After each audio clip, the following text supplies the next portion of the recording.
पंतप्रधान नरेंद्र मोदी यांनी nation first या भावनेला लक्षात ठेवून 1,00,000 तरुणांना राजकारणात येण्याचे आणि देशाची सूत्रे स्वीकारण्याचे आवाहन केले आहे. आपण प्रत्येक क्षेत्रात उत्कृष्टतेसाठी प्रयत्न केले पाहिजेत. विकसित भारत निर्माण करणे हे आपले ध्येय आहे. ही आपली मातृभूमी आणि आपली कार्यभूमी आहे. जगभरात भारताचे गौरव करण्यासाठी युवकांनी पुढे यावे, असे आवाहन भाजपचे राष्ट्रीय सरचिटणीस तरुण चुग यांनी केले.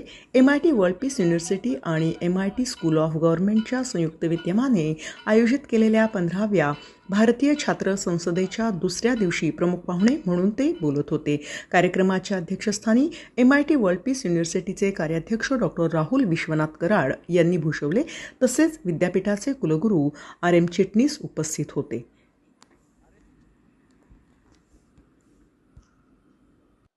And so Digvijay Singh Saab is here once again after 20 years.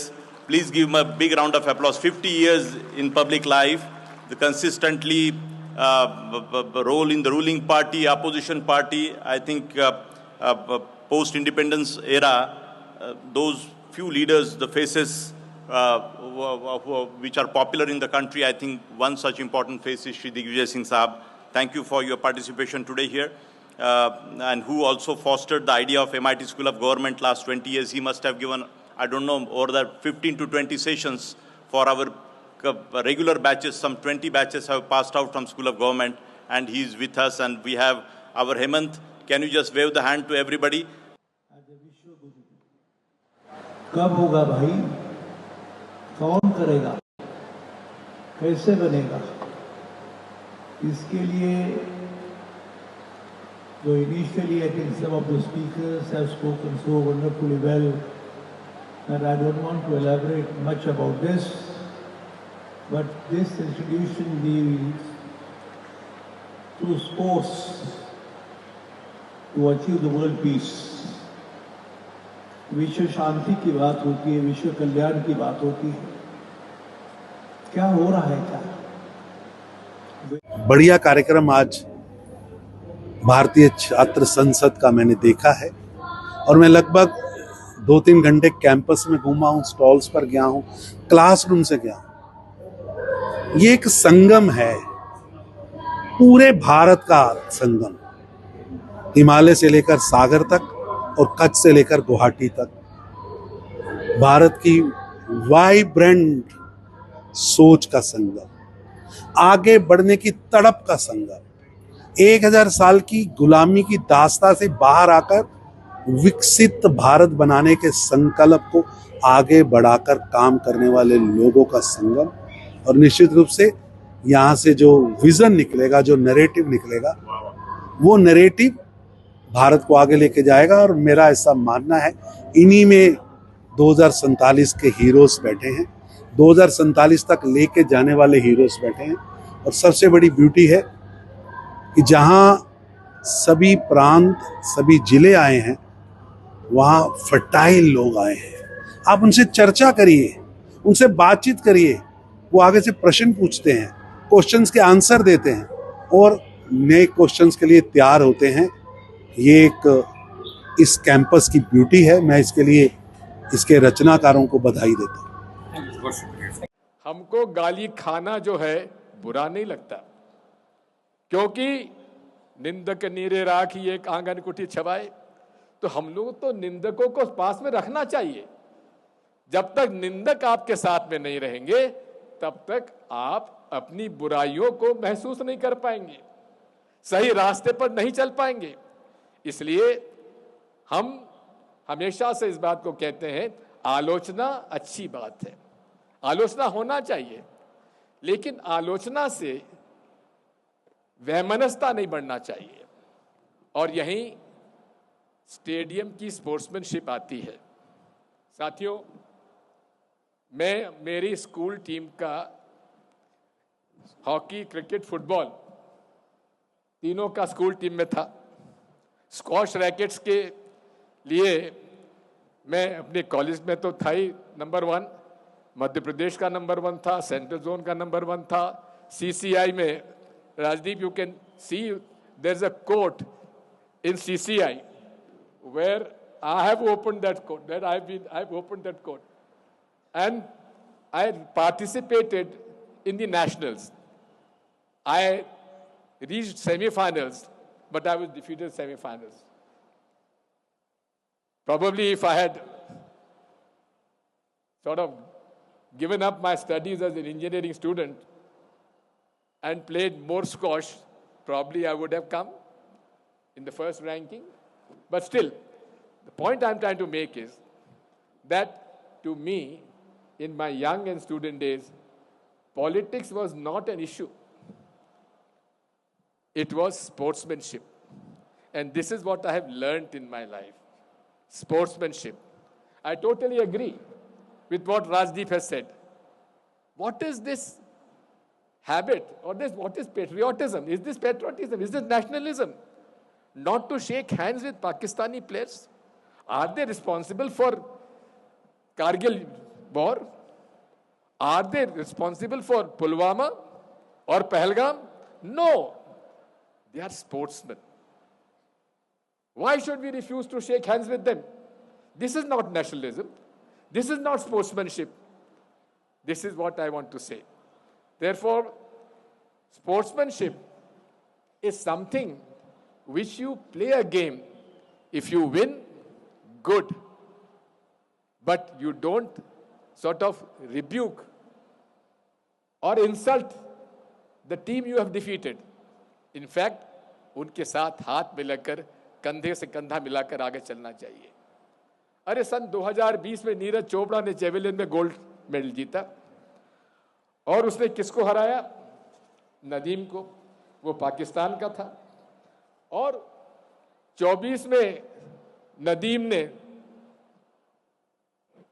हमारे चोपड़ा को हरा दिया, लेकिन उन्होंने हाथ मिलाना नहीं, गले मिले और अपना जेवलियन जो था वो एक दूसरा उन्होंने एक्सचेंज किया. This is sportsmanship. This is missing today in politics. This is I am sorry to say that. मुझे दुख है इस बात का कि हम आज पौरुषत्व की बात करते हैं, मैनलीनेस की बात करते हैं, पॉलिटिक्स में 56 सीने की बात करते हैं. आज पॉलिटिक्स में 56 सीने की आवश्यकता नहीं है. आज आवश्यकता इस बात की है कि हम कैसे इस देश के जो गरीब, वंचित, पीड़ित लोग हैं उनकी लड़ाई किस प्रकार से लड़ें, कैसे हम उन लोगों के दुख सुख में आगे दें. वैमनस्यता करना, वैमनस्यता राजनीति में लाना, ये अधार्मिक है. ये वैमनस्यता राजनीति में लाना और धर्म के नाम पर उसमें बंटवारा करना. आज राजदीप सही कह रहे थे कि sports unites and we politics divide. But why? I've had best of my friendship with my BJP leaders. In spite of the fact that I was a chief minister for 10 years, there is not one instance I have taken any action against any of the BJP leaders in Madhya Pradesh. Give me one instance in Madhya Pradesh where I have persecuted innocent BJP leaders. I have had great relationships with RSS leaders also. I admire their spirit of commitment. Since 1925 to 2025, their agenda has remained Hindu Rashtra. That has not changed. But I always tell them, why don't you respect the Constitution of India, which says, we the people of Bharat, India that is Bharat. Why can't you say we want a Bharat Rashtra? Why do you have to say Hindu Rashtra? Now even the Sarsanchalak Mahoday has also said कि हमारे देश में हिंदू मुसलमान भी हैं, हिंदू सिख भी है, हिंदू ईसाई भी हैं, सब हैं. अरे जब हैं तो उनको आप भारतीय मानिए. अगर हम स्पोर्ट्स को ये मानते हैं कि ये बेस लाइन है और उसके अंदर जो आइडियल सिचुएशन है वो राजनीति में आनी चाहिए, तो हमें कुछ ऐसे पैरामीटर्स बनाने होंगे जो हमें उस और आकर्षित करे. और उसके लिए नेशनल लेजिस्लेटिव इंडेक्स, जिसकी बात मैं हर मंच से करता हूं. अभी लखनऊ में ऑल इंडिया स्पीकर्स की कॉन्फ्रेंस थी. मैंने बहुत शिद्दत से अपनी बात को वहां कहा, दिल खोल कर कहा और देश के लोकसभा के स्पीकर श्री ओम बिरला जी मंच पर थे और उन्होंने मेरी बात को बहुत ध्यान लगाकर सुना।